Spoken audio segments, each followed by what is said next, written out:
Ok, c'est bon. Il me reste plus qu'à lancer ça.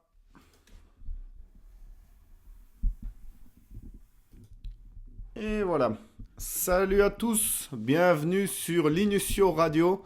Euh, j'ai changé le nom de l'émission pour l'appeler comme ça. Aujourd'hui, on va parler de recevoir de l'argent directement ou bien apprendre à en gagner. D'où la petite métaphore avec est-ce que tu veux une pomme ou est-ce que tu veux faire la balade du pommier. Alors, euh, déjà, répondez-moi un peu à la question. Imaginez-vous qu'on vous donne 10 000 € cash ou qu'on vous offre l'opportunité qui pourrait vous rapporter bien plus. 20 000, 100 000, qu'est-ce que tu choisirais? Mais évidemment, l'autre possibilité, c'est qu'elle dure beaucoup plus longtemps. Alors, donc, quand on reçoit de l'argent comme ça, c'est une bonne chose. Gagner à la loterie, toucher un héritage, ou même quand tu reçois une prime, ça te donne vraiment l'impression euh, que instantanément tu te sens bien, que tu gagnes, que c'est génial. Mais le vrai problème, c'est que quand tu as de l'argent seul comme ça te garantit pas une richesse durable. Et d'ailleurs, je crois que ce soit les pourcentages des joueurs de foot ou des gagnants de la loterie, après quelques années, je crois que c'est 70%, et puis il n'y a plus rien. Pourquoi? Parce qu'en fait, ils ont reçu de l'argent, mais pas forcément les connaissances ou les opportunités aussi de le faire fructifier. Et quand je comparais un peu les joueurs de salaire de foot, d'ailleurs il y en a un qui est passé et directement on a dit ah oui il était joueur de foot donc forcément c'est ça qui l'a permis à faire ça. Et bon c'est peut-être un peu la vérité se trouve peut-être toujours entre les deux, mais je pense que quand tu es un banquier, tu vois un joueur de foot qui arrive, qui a 19 ans, peu importe le truc, est-ce que tu lui prêterais une grosse somme d'argent pour 20 ans? Parce que sa carrière, elle peut durer 1 an, 2 ans, 4 ans, 5 ans, 10 ans tout au plus, 15 ans ou 20 ans, mais tu as toujours un risque de blessure, que son niveau chute. On parle souvent aussi, parce que tout le monde a en tête l'exception, quoi. Cristiano Ronaldo ou des trucs comme ça, mais il y en a un sur combien qui arrive à faire ça. Et donc, ce qui compte, ce n'est pas seulement combien vous allez recevoir, mais surtout comment vous allez utiliser cet argent-là et comment l'investir intelligemment. Et donc, du coup, on peut voir ça soit comme une bénédiction, soit comme une malédiction. Et maintenant, avec le recul, en fait, je suis quand même assez content d'avoir traversé toutes les étapes petit à petit et pas trop rapidement, parce que ça aussi, c'est un autre grand problème. C'est quand tu bascules d'un niveau à un autre beaucoup trop vite. Et en fait, t'as pas l'habitude de t'adapter à ça. C'est comme les enfants qui grandissent d'un coup beaucoup trop vite. Et du coup, j'ai une amie à ma sœur qui a eu ça. Elle a vraiment pris 20, 30 centimètres en 1 an. Et du coup, elle a eu des fractures. Euh, bon, est-ce que la cause à effet est directe ou pas? Mais c'est encore une fois pour l'image. C'est quand tu grandis trop vite, t'es pas adapté à. Tes muscles n'arrivent pas à suivre et du coup, t'es un peu déstabilisé par rapport à ça. Euh, donc, le deuxième point que je voulais parler, c'est recevoir les occasions d'en gagner plus. Et si au lieu de recevoir un gros chèque, on vous offrait une opportunité, que ça soit un réseau de contacts, et ça je le remarque de plus en plus, c'est que la reproduction sociale, c'est c'est assez fou en fait. Style, tes parents sont médecins, toi tu deviens médecin. Tes parents travaillent dans une grande surface, tu travailles dans une grande surface. Est-ce que ça, c'est palpable aussi? Le fait de rencontrer un mentor. Alors quand je dis mentor, c'est pas spécialement un gourou, mais en tout cas, vous montrez que voilà, il a traversé ce chemin-là et que c'est faisable, quoi. Ou même un investissement dans un business. et ça je le remarque aussi en suivant d'autres podcasts, c'est qu'il y a pas mal de gens qui viennent de certaines écoles, et en fait, vu que c'est leurs copains qui se connaissent, bah, ils partagent leur réseau entre eux, quoi de plus normal en même temps. Et donc là où il y a des bonnes possibilités, bah, il faut connaître les bonnes personnes. Et c'est aussi un peu pareil dans l'immobilier, c'est qu'au final, quand tu as ton petit cercle, entre guillemets, de 4, 5, 10 ou 20 personnes avec lesquelles tu as déjà fait des affaires et que ça s'est bien passé, pourquoi tu prendrais le risque de faire un deal avec quelqu'un d'autre? Et c'est comme ça aussi que, entre guillemets, ça se referme sur soi-même, ce truc-là. Et toi, pour accéder à ça, bah, c'est plus compliqué, voire même impossible, quoi. Donc on dit souvent, ne donne pas un poisson à un homme, apprends-lui à pêcher. Moi, je l'ai modifié avec l'histoire de la pomme parce que c'est comme ça que je vois un peu le truc. Et l'autre question que j'aimerais bien rebondir là-dessus, c'est du coup, on se pose jamais la question de pourquoi les riches deviennent-ils encore plus riches. On, on dit toujours, ah ben ouais, c'est dégueulasse. Mais en fait, c'est parce que ce qu'ils recherchent, et ils créent des opportunités au lieu d'attendre que l'argent tombe du ciel. Et ils ont eu l'habitude aussi de certaines manières de fonctionner. Et l'autre point par rapport à ça, c'est qu'ils n'ont pas peur d'aller vers l'inconnu. Alors que moi, ce que je remarque, entre guillemets, c'est qu'il y a beaucoup de gens qui tombent dans une routine et qui sont très contents de rester dans du connu. Que ça soit dans un job, mais en règle générale, que ça soit dans son esprit, dans ce qu'on pense être vrai ou faux. Et, et du coup, ben, t'es bloqué en fait dans un endroit, dans un schéma de pensée. Et si tu changes rien, ben, il n'y a rien qui va changer pour toi. Donc, imagine-toi un peu que quelqu'un te propose un job bien payé, mais temporaire. C'est bien, mais c'est pas forcément durable. Maintenant, imagine un peu qu'on vous donne un business rentable, ou que tu es en contact avec un investisseur qui pourrait, euh, te- juste au fait de le côtoyer et de voir ce qui se passe et tout ça, tu as vraiment une vraie occasion de changer ta vie. Et c'est ça pour moi la différence entre gagner de l'argent rapidement et créer des revenus stables. Mais alors évidemment, les revenus stables et les business et tout ça, c'est beaucoup plus lent, beaucoup plus risqué. On y revient parce qu'on n'en parle pas assez. Et Dieu sait quand je vois ce qui s'est passé, que ce soit avec les locations de voitures, avec l'immobilier, on néglige souvent ça, mais c'est tout le temps des soucis. Et beaucoup de gens qui parlent de ça n'en parlent pas en fait. Donc ils parlent que du côté positif. Là, il y a encore eu le vol d'un véhicule, où de nouveau, ça fait 3 mois, où avec l'assurance, il faut envoyer les trucs, tchac, tchac. Moi, pendant ce temps, je paye la mensualité. Puis il faudra retrouver un nouveau véhicule. Euh, la plateforme qui assume pas totalement non plus son rôle.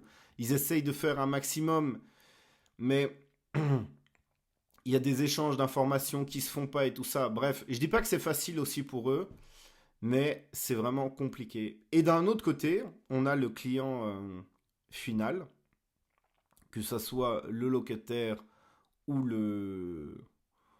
enfin les deux locataires, que ce soit pour le véhicule et tout ça. Dès que c'est pas pile poil comme il faut, après je comprends, hein, j'ai été aussi de l'autre côté, donc c'est vrai que quand tu vois ça, tu peux te dire bah non, j'ai mérité, patati patata. Mais maintenant que je vois l'envers du décor et tout ce qui s'est passé, j'ai beaucoup plus d'empathie en fait pour et je relativise aussi un maximum quand des choses se passent mal quoi. Euh, bon, je ferai un petit parallèle après par la suite avec les différents points, mais donc voilà.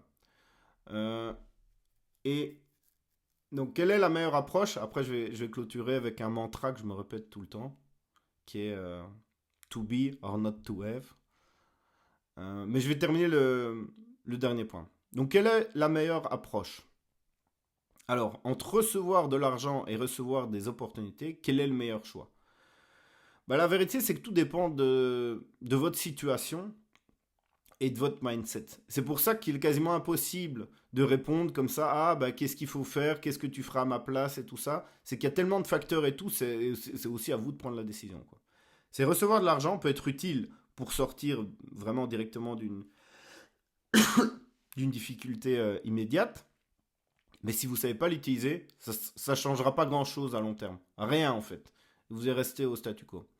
Par contre, recevoir des occasions d'en gagner plus, c'est plus risqué au début, mais ça offre un potentiel, et c'est surtout ça, un potentiel de croissance bien plus grand.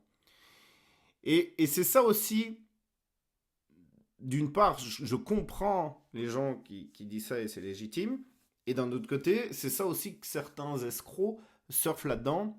C'est sur toutes les promesses de formation, tu as un potentiel d'arriver à ton but.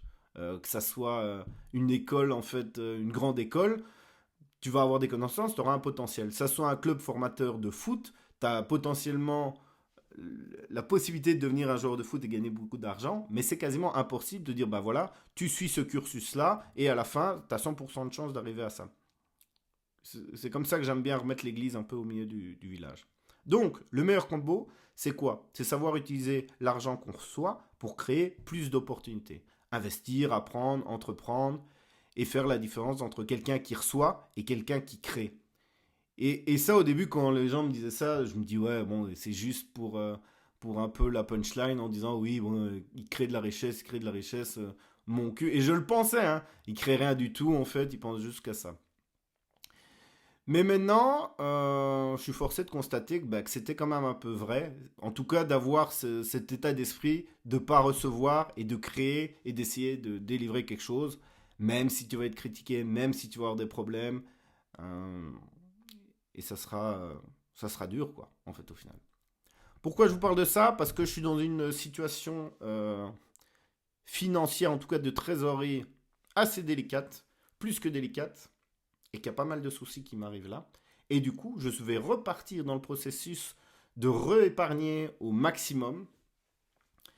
Parce que là, les derniers mois où ça s'est passé, j'ai frôlé quand même dangereusement avec une trésorerie à zéro. Et j'avais pas, plein de trucs à payer. Et au final, j'avais pas anticipé tout ça. En tout cas, pas à ce stade-là. Et c'est là aussi que tu te rends compte que quand tu as des business et des trucs comme ça, même en fait, quand tu as 20 000 euros de côté ou 30 000 euros de côté, euh, t'as un locataire qui paye pas, 8 000 balles. T'as un souci avec l'assurance ou un truc, ça prend 1 an et demi pour te rembourser aussi 30 000 euros que tu attendais. Et comme ça, en deux facteurs que tu n'avais pas prévus, tu te retrouves à frôler avec zéro. Et du coup, à être pas pauvre en termes de patrimoine, mais en termes de trésorerie et d'argent dispo, en fait, j'étais plus pauvre que mes locataires, plus pauvre que tout le monde, parce que j'étais littéralement à zéro, hein. Et donc, qu'est-ce que je vous propose? C'est que là, au mois de février, je vais refaire des vidéos tous les 2 jours euh, concernant la gestion d'un budget, l'épargne, qu'est-ce que j'ai fait aussi pour en arriver là. Refaire ça et pas oublier les bonnes habitudes aussi. Donc voilà, ça débutera au mois de janvier. Je vais faire ça. Il y a de l'argent qui va arriver théoriquement. Je dis encore théoriquement parce que tant qu'il n'est pas sur le compte, en fait, t'as pas l'argent. Et ça, c'est la grande leçon 2024 que j'ai apprise. Je vais boire un petit coup. C'est tant que ton argent est pas sur le compte, t'as pas d'argent. Et quand tu essayes d'avancer comme ça, tu peux avoir plein d'aléas et ne pas t'en sortir. Donc après, je vais passer aux différents petits points. Putain, j'ai vraiment un chat dans la gorge là. Et ça veut pas passer, mais bon. Donc, maintenant, je vais vous poser une petite question. Si on vous donnait le choix entre 50 000 euros cash maintenant ou l'occasion d'apprendre à gagner 500 000, qu'est-ce que vous choisirez? Répondez-moi sur les réseaux sociaux. Vous pouvez partager l'épisode, vous abonner, en discuter, venir en discuter en privé. Je voulais commencer aussi à mettre en place ça, des trucs où on se rencontre en présentiel et on discute un peu de tout ça. Donc voilà. Et je vais passer maintenant aux différents points. Alors, le livre de la semaine que j'ai lu cette semaine, c'est un livre de Friedrich Hayek, La route de la servitude.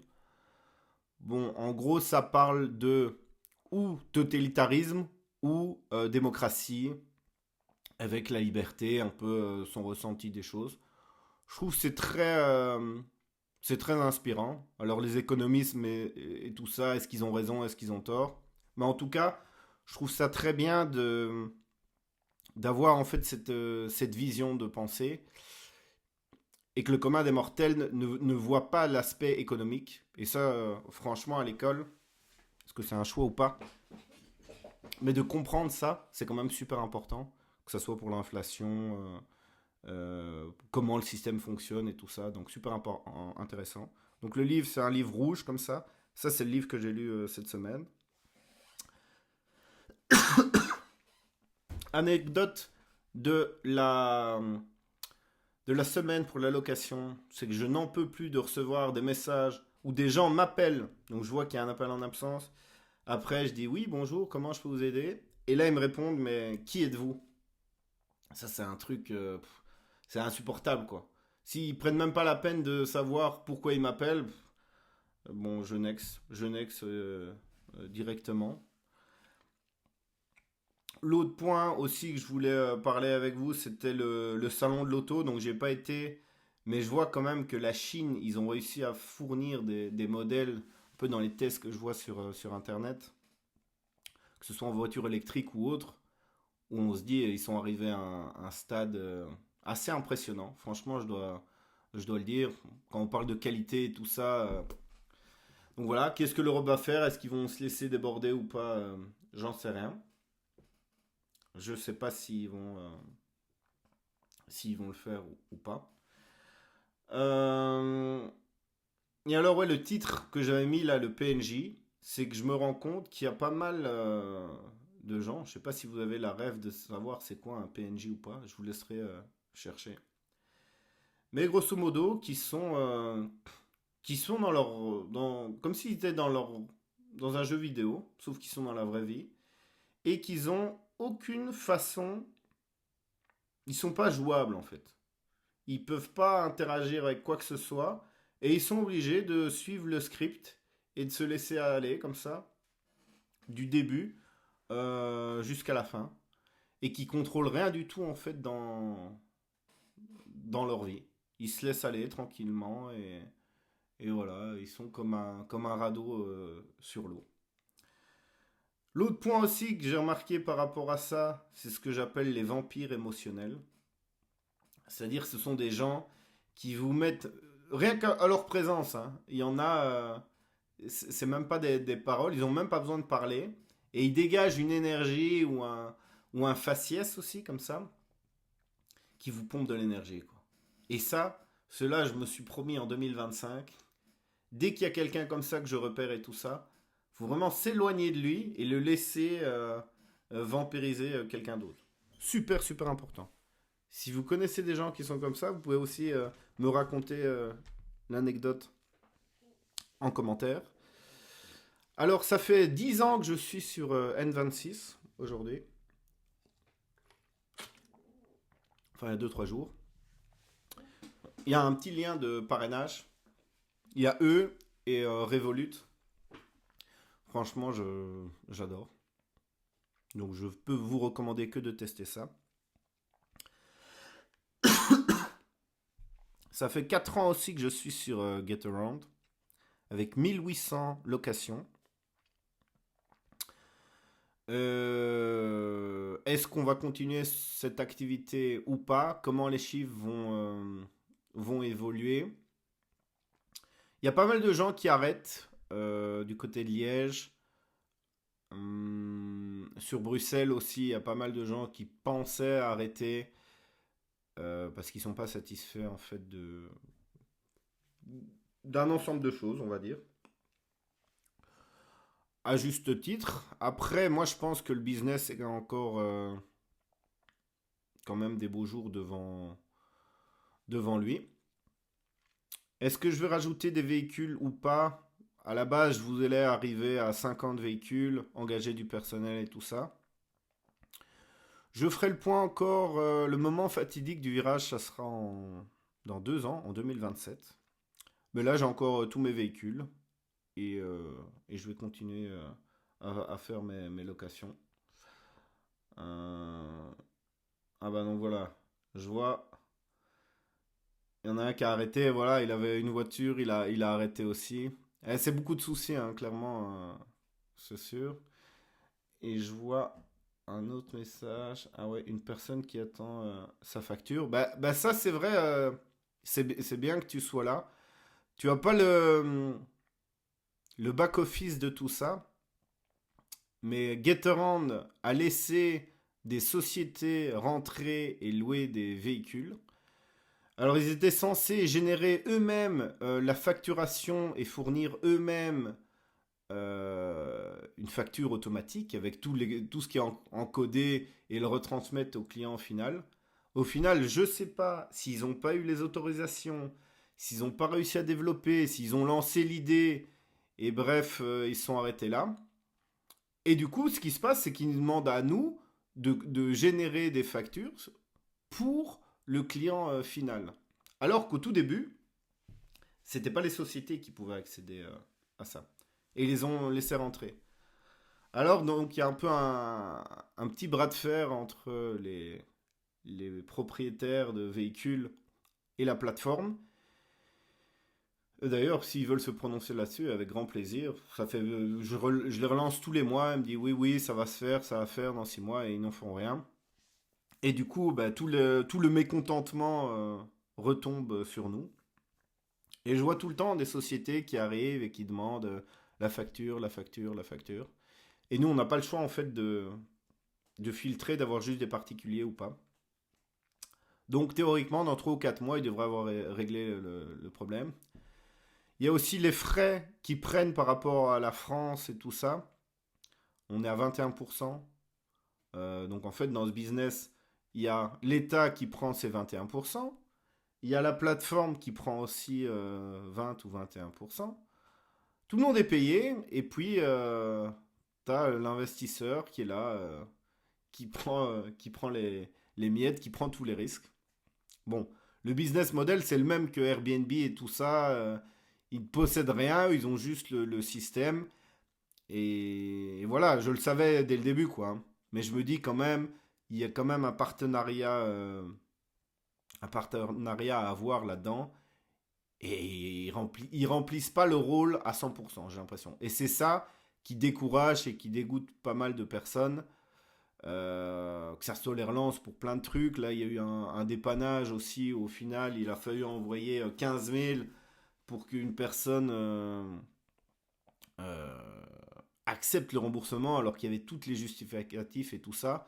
Et donc, tu es tout le temps dans la relance perpétuelle. Et si tu fais pas attention à toi et que t'as pas assez d'endurance là-dedans, ah ben voilà, tu arrêtes et c'est eux qui gagnent. Et ça, je vois la même chose, que ce soit avec la société Wallon des Eaux, pour les compteurs, pour regrouper, c'est tout des trucs, t'as beau relancer, t'as personne au téléphone, t'appelles, t'attends 1 heure et 2. Et si tu décourages, au final, bah voilà, ça s'arrête, t'abandonnes et eux ont gagné, quoi. J'ai eu le cas là, avec Ores pour des placements compteurs à gaz. Je reçois un courrier, une date de midi à 16 heures. Oui, on va venir et tout ça, totalement toute la journée. Tu préviens tous les locataires, tu fais une petite pancarte avec Ores, entrez ici, change les trucs. Ah non, finalement, on a reçu un courrier de Total, ça a été annulé par Tchic-Tchac, quoi. Enfin, la communication, zéro. Et un niveau de satisfaction proche de zéro aussi, parce que moi, j'ai pris mes dispositions, j'étais disponible toute l'après-midi à attendre, là, hop, t'attends, et puis à la fin, il n'y a rien qui se passe. Tu dois reprogrammer, refaire tout ça. Bref, euh, il y a quand même une sorte de marasme économique en Europe où on n'a plus de, comment on va dire ça, de perspective, on va dire, un peu glorieuse, ou en tout cas de sentiment qu'on peut changer les choses et que ça va aller mieux. D'ailleurs, je voulais faire le parallèle avec ce qui se passe aux États-Unis avec la réélection de Donald Trump. Bon, qu'on aime ou qu'on n'aime pas, le gars dégage quand même une certaine énergie, un niveau d'implication, une envie de faire bouger les choses. Et je me dis, est-ce que vraiment, quand tu as, je sais pas quel âge il a, 70 ans, tu mettrais ce même niveau d'implication et tout ça? Alors, il y a pas mal de gens qui disent, ouais, mais c'est par cupidité, il est déjà milliardaire et tout ça. Alors, il y a aussi cette grande question où on dit, mais au final, il est entouré que de milliardaires et tout ça. Et au final, est-ce que ça serait pas eux maintenant les rois du monde et ceux qui dirigent et ceux qui ont des grosses boîtes et des pouvoirs d'influence? Au final, après, qu'est-ce que ça vaut une société? Et je crois que ça a souvent changé dans l'histoire de l'humanité. Avant, si tu étais, je sais pas moi, le guerrier le plus puissant de tout ça, ben, c'est toi qui avais une domination. Avant, tu avais peut-être un État beaucoup plus fort où tu te faisais respecter. Et maintenant, la donne est occupée à changer. Et si tu as une boîte internationale, tu prends comme Apple, ils sont plus riches en fait que certains pays, clairement, hein. Et donc, du coup, ils ont une société vaut plus qu'un pays. Est-ce que c'est normal, pas normal? Mais en tout cas, j'en sais rien, mais c'est la situation euh, actuelle. Donc voilà, et pourquoi je parlais de ça? Bah oui, ne fût-ce que pour l'aspect qu'on a la possibilité de changer les choses, d'améliorer, de mettre de l'énergie tout simplement dans ce qu'on fait, et pas être dans cette morosité, où vraiment moi j'ai l'impression, ah, j'ai atteint la limite là, j'ai l'impression que on a atteint un niveau de fatalisme, que ça soit pour les gens qui travaillent, comme vous savez j'ai repris un boulot là, avec les flexi-jobs où au final il y a des gens ultra courageux qui reprennent un flexi-job, donc qui sont déjà à 36 heures par semaine, et qui rebossent en fait pour atteindre les 12 000 € par an. Alors est-ce que c'est un move intéressant qui va permettre de sortir? Enfin non, je pense même pas. Et oui, il y a aussi tous les personnes âgées, là, les plus de 65 ans, je sais pas c'est quoi le pourcentage, je crois 25 ou 30% des flexi-jobs qui ont plus de 65 ans. Donc envie de gagner plus d'argent et qui le permettent. Est-ce que ça va vraiment redynamiser l'économie du pays? Je sais pas. Est-ce qu'on doit refermer tout et repartir à zéro? Je sais pas non plus, mais on a vraiment ce côté où on dit bon bah voilà, notre plafond, nous c'est ça, on peut gagner autant, pas plus, et on se limite à ça. Et donc voilà, je voulais redonner un petit côté dynamique à tout ça, et un petit côté motivation aussi, en parlant de ça. Et le dernier point alors, c'est le gars de Ledger, là, le cofondateur, je pense, qui s'est fait kidnapper. Je crois qu'il a été libéré là récemment. Mais bref, je me dis aussi parfois, tu t'essayes de partager et de créer, en fait tu t'attires plus de problèmes. D'ailleurs, notamment, c'est ce que j'ai l'impression de ressentir un peu, que ce soit avec le podcast, que ce soit avec ce que je suis occupé à faire là, ou entre guillemets, moi je partage un peu des ressentis. J'ai eu deux très mauvaises expériences avec des locataires parce que forcément il y a mon numéro et je me cache même pas spécialement, hein, donc voilà. Mais je peux comprendre que des gens au final à un moment donné arrêtent et veulent un peu de tranquillité.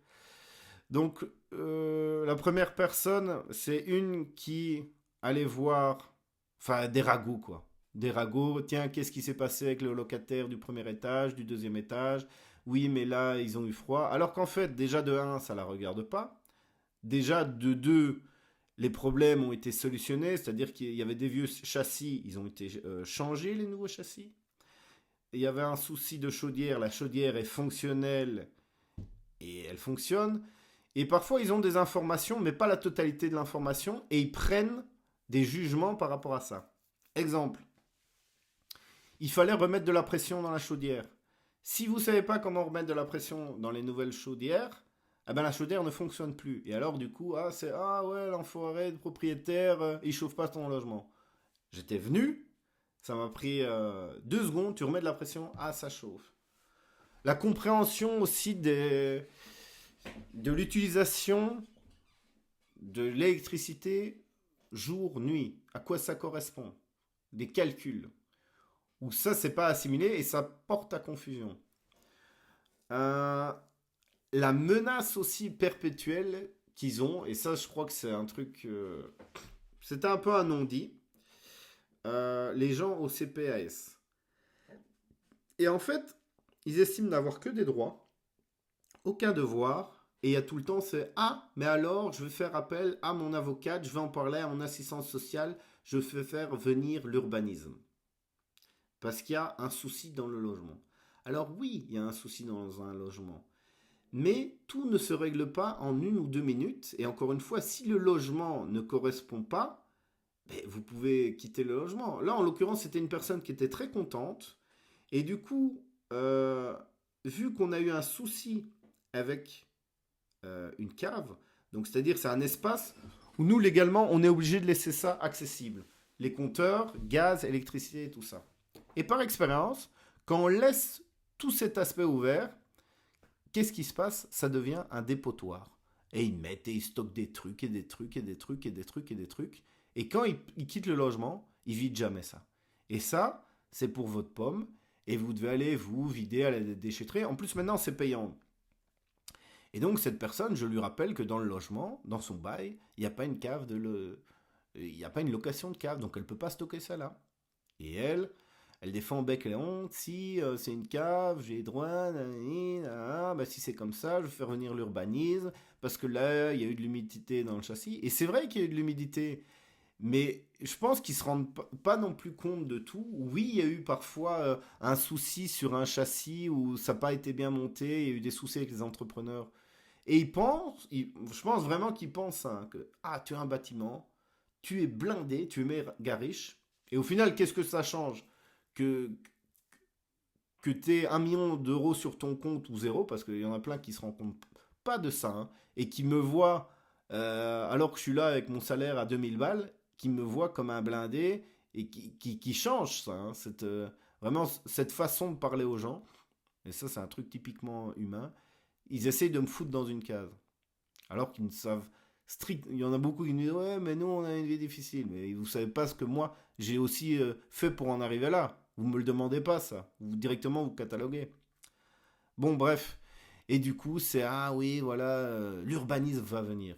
Alors qu'en fait l'urbanisme il est déjà venu parce qu'il pense en récupérant des informations comme ça et au final c'est toujours pour et récupérer de l'argent eux qu'ils estiment parce que la justice il n'y a pas de justice en fait. Eux ils veulent récupérer de l'argent. Ça c'est la justice pour eux, c'est l'argent. C'est même pas d'avoir rétablir l'équité ou solutionner un problème. Non, non, c'est pas ça qui les intéresse. Eux, c'est aller plumer l'enfoiré de propriétaire et récupérer du fric. Ça les intéresse. Ça les intéresse grandement, ça. Et ils voient pas aussi quand tu mets, voilà, ça c'est le nombre de mails que j'ai envoyé, ça c'est les discussions que j'ai eues, ça il sait pas venir. Non, ils voient pas. On a droit, on a droit, on a droit. Et je pense que si bon, après, c'est pas évident, mais t'as envie de leur dire, bah écoutez, mettez 40 000 balles de côté, achetez une maison, rénovez une maison, faites face avec la commune, les corps de métier, et après venez me donner des leçons, parce que si, ça a l'air si facile pour vous, bah allez-y, faites-le, je vous regarde. Donc ça, c'est le premier point. Et au final, je crois que bien plus que ça, c'est ce côté-là, ce côté vraiment CPS, on a le droit, c'est des menaces, hein, littéralement, c'est des menaces. Tu te dis en fait certains propriétaires, tu te dis, tu sais quoi, ça va être que des emmerdes, que chipoter pour un ci, pour un oui. Et du coup, ils s'auto-disqualifient tout seuls, et ils s'en rendent même pas compte en fait. Alors là, tout le monde va dire, ah ouais, c'est discriminatoire et tout ça. Mais pour moi, en fait, tout le monde fait ça. Cet exercice de généralisation, euh, tout le monde le fait. Et d'ailleurs, et il y a le cas inverse aussi, c'est qu'il y a certaines communautés qui font tout pour, euh, pour paraître correctes et respecter euh, leur origine. Et ils me le disent, hein. Je vais pas dire, mais oui, savoir, ils disent, voilà, moi je viens de tel pays, nous on est comme ça, on enlève nos chaussures avant de rentrer dans un logement. Le salon il est toujours nickel, on va pas laisser les ordures. Avec nous, vous aurez pas de problème. Et qui genre comme si c'était un classement, vous inquiétez pas, on est les numéro un et tout ça. Donc voilà, moi j'ai que ça à dire et je fais aussi mon expérience par rapport aux personnes que je rencontre et, et qui je vois, en essayant toujours de faire le maximum, euh, bien évidemment. Et alors le dernier point aussi, et c'est pas fini ce point-là, c'est quand on me dit que je suis un vendeur de sommeil alors que le bâtiment il est de 2006, que juste en face sur le palier, il y avait une petite dame de 86 ans, même plus, qui est partie, que son truc est nickel. Tout est propre, tout est nickel. Et juste en face, on dit ah bah non, ça va pas. Il y a ça qui est cassé, la vanne qui est cassée, assis. Enfin bref, je fais un peu le point sur cette locataire un peu plus tard aussi. Euh, et c'est un truc que j'avais déjà entendu au final, c'est qu'on a l'impression qu'une mère célibataire avec un enfant, bah, on n'aura pas de problème, ça va être propre, tout va bien se passer. Et les deux soucis que j'ai là, c'est avec des femmes, une à moitié célibataire, enfin elles sont toutes un peu à moitié célibataires là, et avec des enfants, et que des emmerdes. Ça aussi, est-ce que c'est une généralisation ou pas? Est-ce qu'au final, l'idée, moi que j'avais du mec solitaire qui va picoler tous les soirs, vient nettoyer tout, est vrai ou pas? Bah je remets un peu ça en question. Bref, voilà un peu pour le deux retours d'expérience. Et, et voilà. Je vous encourage à vous abonner, à partager. Si vous êtes d'accord, pas d'accord, à le mettre en commentaire. Je vais aussi tenter là en 2025 de faire pas mal d'interviews si j'ai un peu de temps. Donc si vous êtes intéressé de passer sur le podcast et de présenter votre activité, c'est avec grand plaisir. Notamment, je croyais qu'il y avait une personne là qui avait une société de photomaton, je crois, ou photo de mariage. Donc, avec grand plaisir. Moi, j'aimerais bien faire aussi un maximum de contacts et de faire des interviews, podcasts ici. Et voilà, faire un échange de bons procédés. Voilà, voilà. Bon, allez, ciao, ciao, à la semaine prochaine. Et salut Moussa, j'espère que ça se passe bien. Je vois que tu as lancé un autre petit projet là. Doucement et sûrement, tu continues à enchaîner, hein, donc voilà. D'ailleurs, Bruxelles, je m'étais dit quand même que c'est assez con. C'est de nouveau la capitale la moins chère d'Europe, hein. Donc, d'ici 5 à 10 ans, j'aimerais bien m'acheter un petit truc là-bas. Donc voilà. Ciao, ciao. À plus.